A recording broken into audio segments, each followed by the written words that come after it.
Hello and good night. Welcome to another bedtime story. This story is meant to help you sleep or to relax your mind. Try and find a comfortable place, such as your bed or a soft chair. If you feel comfortable, you can close your eyes now. Try and let go of the day as we begin our tale. Tonight's story is The Ugly Duckling. Once upon a time, in a quiet countryside near a shimmering pond, surrounded by lush green reeds, a mother duck sat patiently on her nest. She had been warming her eggs for many days, waiting for them to hatch. The gentle breeze rustled the leaves, and the soft ripples of the pond shimmered under the golden sunlight. The mother duck sighed contentedly, shifting slightly to ensure all her eggs remained warm. One bright morning, as the golden sun cast its warm glow over the land, the eggs began to crack. One by one, fluffy little ducklings emerged, chirping excitedly and blinking at the world around them.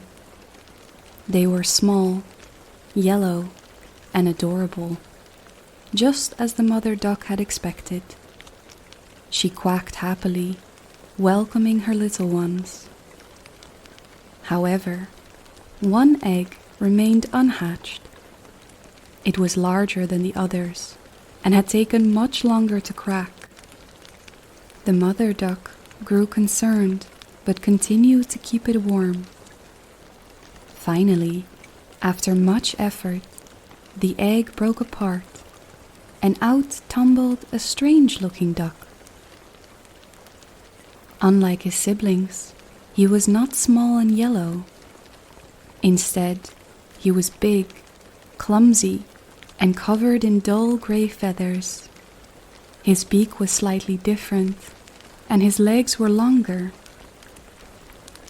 He looked nothing like the others. The other ducklings and animals on the farm immediately noticed this.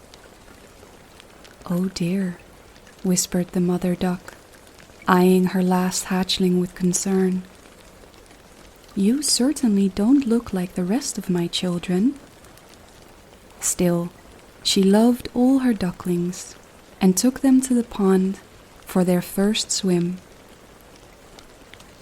The little gray duckling swam just as well as the others, but that did not stop the farm animals from mocking him.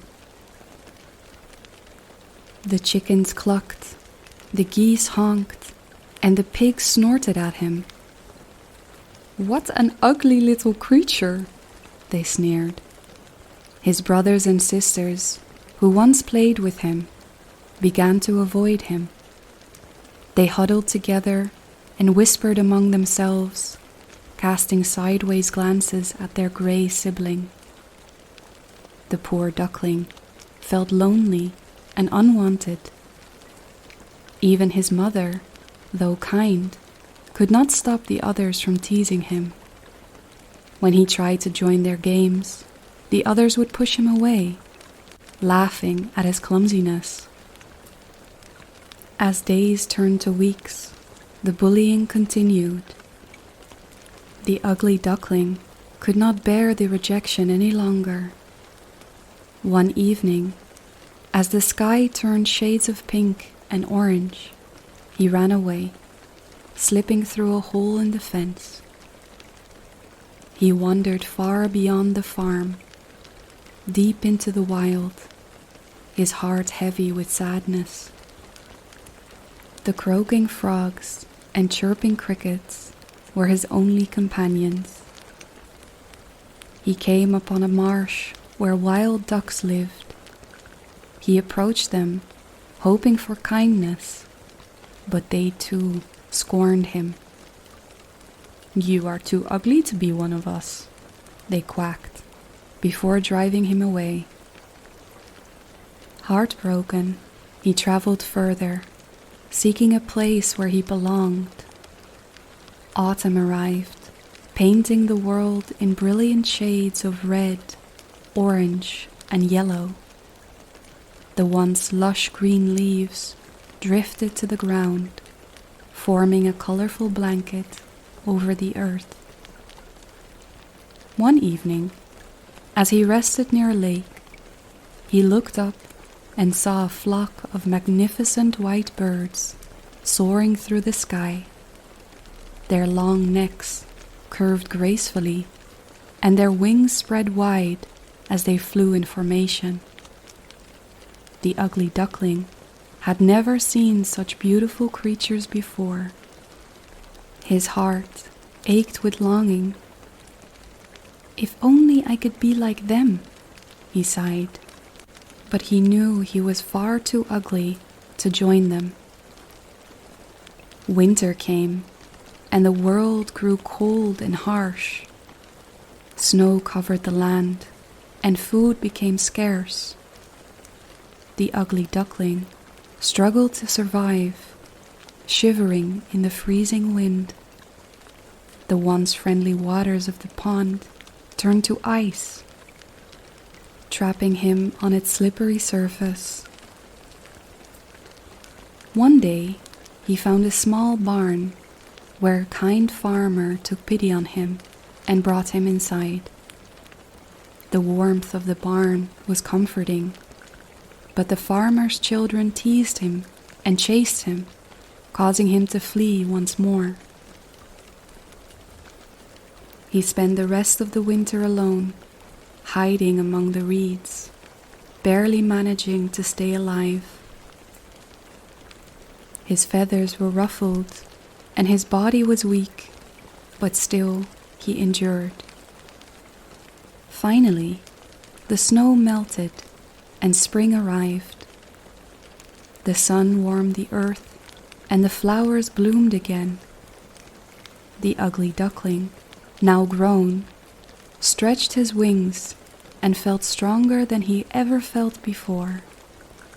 He longed to be in the water, so he made his way to a nearby lake. As he swam, he saw a group of those same magnificent white birds he had admired months before. Afraid they might reject him, he hesitated, but something within him urged him forward. He bowed his head, expecting them to mock him, but as he glanced into the water, he gasped.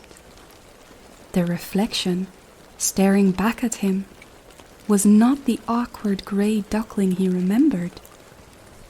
Instead, he saw a tall, elegant bird with gleaming white feathers and a graceful long neck. He had grown into a beautiful swan. The other swans welcomed him with open wings. They admired his beauty and invited him to join their group. "You are one of us," they said kindly. "You have always been a swan. You just didn't know it yet." For the first time in his life, the once ugly duckling felt accepted and loved. And as he spread his majestic wings and soared into the sky with his new family, he realized the truth. He had never been an ugly duckling at all.